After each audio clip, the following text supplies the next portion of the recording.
మన తెలంగాణలో మొట్టమొదటి ఫ్యాక్టరీ అవుట్లెట్ మన ముకుంద జ్యువెలర్స్ లో లైట్ వెయిట్ ఆభరణాలు కలెక్షన్స్ ఎన్నెన్నో అన్ని జ్యువెలరీస్ పై VA కేవలం 2 to 12% మాత్రమే. విచ్చేయండి ముకుంద జ్యువెలర్స్. వారందరిది ఒక్కో కుటుంబ నేపథ్యం, వేర్వేరు రాష్ట్రాలు, వేర్వేరు వృత్తులు, అయినా ఒక్కటే భావజాలం.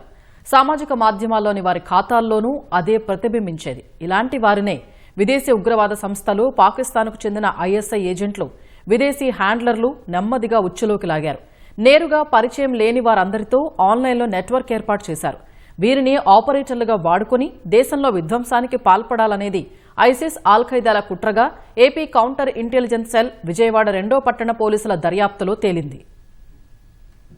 విజయవాడ ఉగ్రమూలాల కేసులో విస్తుపోయే వాస్తవాలు వెలుగు చూస్తున్నాయి. చిరుద్యోగాలు చేసుకుంటూ జీవనం సాగిస్తున్న వారి బలహీనతల్ని అవకాశంగా చేసుకున్న విదేశీ హ్యాండర్లు జిహాదీ ఉగ్రవాద భావజాలం వైపు వారిని ఆకర్షించారు. సామాజిక మాధ్యమాల్లో వారితో ఉగ్ర సమాచారాన్ని వ్యాప్తి చేయిస్తున్నారు. దీనిపై నిఘా పెట్టిన ఇంటెలిజెన్స్ అధికారులు నిందితులను అరెస్టు చేసి జైలుకు పంపారు. హైదరాబాద్ లోని చెంచల్గూడకు చెందిన సైదా బేగం వంట మనిషిగా పనిచేసేది. ఆమె భర్త ఇమ్రాన్ ఖాన్ 4 ఏళ్ల కిందట చనిపోయారు.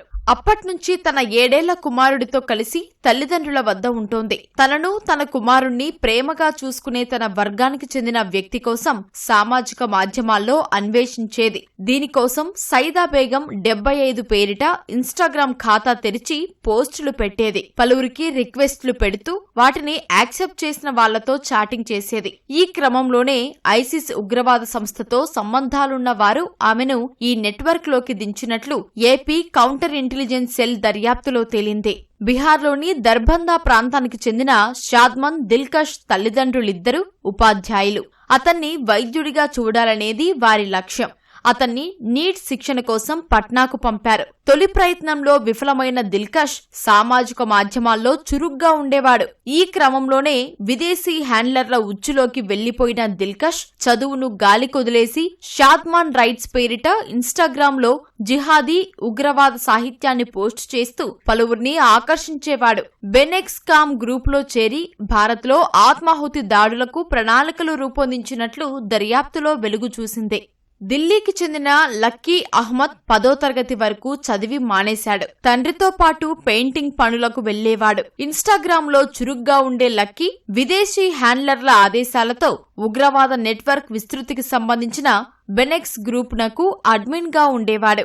జిహాద్ కోసం యువతను నియమించడం, ఐసిస్ జెండాను ప్రదర్శించడం, భారత్ లో ఇస్లామిక్ రాజ్యం ఏర్పాటు లక్ష్యంగా పనిచేసేవాడు. భారత్ పై వ్యతిరేకతను తన పోస్టుల్లో వ్యక్తపరిచేవాడు. తీవ్రవాదుల ఫోటోలకు తన ముఖాన్ని అతికించుకుని కత్తి పట్టుకున్న ఫోటోలు పోస్టు చేసినట్లు పోలీసులు దర్యాప్తులో గుర్తించారు. బీహార్లోని ఔరంగాబాద్ జిల్లా రఫీగంజ్కు చెందిన బాలుడు సీనియర్ ఇంటర్ చదువుతున్నాడు.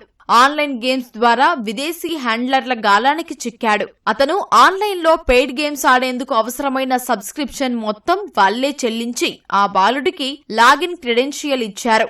అతని ద్వారా జిహాద్ ఉగ్రవాద కార్యకలాపాల సమాచారాన్ని వ్యాప్తి చేయించారు. విజయవాడలో Ola, Rapido, Uber bike rider గా పనిచేసుకునే మహమ్మద్ రహమతుల్లా, అబూబకర్ అల్ బాగ్దాదీ, షరీఫ్ ఇస్రార్ అహ్మద్, జకీర్ నాయక్ సహా పలు అంతర్జాతీయ ఉగ్రవాద నాయకుల విద్వేషపూరిత ప్రసంగాల వీడియోలు చూసేవాడు. వాటిని సామాజిక మాధ్యమాల్లో పోస్టు చేసేవాడు. అలా విదేశీ హ్యాండ్లర్లు అతన్ని వారి ఉచ్చులోకి లాగారు. ఐసిస్ ఉగ్రవాద కార్యకలాపాలకు సంబంధించిన బెనెక్స్ కామ్ ఇన్స్టాగ్రామ్ గ్రూపులో చేర్పించి అతనితో జిహాదీ ఉగ్రవాద సమాచారాన్ని విస్తృతంగా వ్యాప్తి చేసేవారు. విజయవాడ ఆటోనగర్లోనే లేజర్ మార్కింగ్ పనులు చేసుకునే మహమ్మద్ దానిష్, బిర్యానీ పాయింట్లో క్యాషియర్ గా పనిచేసుకునే మిర్జా సొహైల్ బేగ్లను రహమతుల్లా షరీఫ్ ద్వారా ఉగ్రవాద నెట్వర్క్ లోకి దించారు. వీరితో Al Malik youth Islamic committee పేరిట ఒక గ్రూపు ఏర్పాటు చేయించారు. కర్ణాటకలోని బల్లారికి చెందిన Abdul Salam lorry driver peace of mind 56 పేరిట ఇన్స్టాగ్రామ్ లో ఖాతా తెరిచి చురుగ్గా ఉండేవారు. అతని పోస్టుల్ని గమనించిన విదేశీ హ్యాండ్లర్లు ఉగ్ర ఉచ్చులోకి లాగారు. బెనెక్స్ కామ్ గ్రూప్ లో చేర్పించి అతనితో జిహాదీ ఉగ్రవాద సమాచారాన్ని వ్యాప్తి చేసేవారని పోలీసుల దర్యాప్తులో తేలింది. రాజస్థాన్లోని జోధ్పూర్ కు చెందిన జిషాన్, షరీఫ్ ఇస్రార్ అహ్మద్, జకీర్ నాయక్ సహా పలు అంతర్జాతీయ ఉగ్రవాద సంస్థల నాయకుల విద్వేషపూరిత ప్రసంగాల వీడియోలు చూసేవాడు.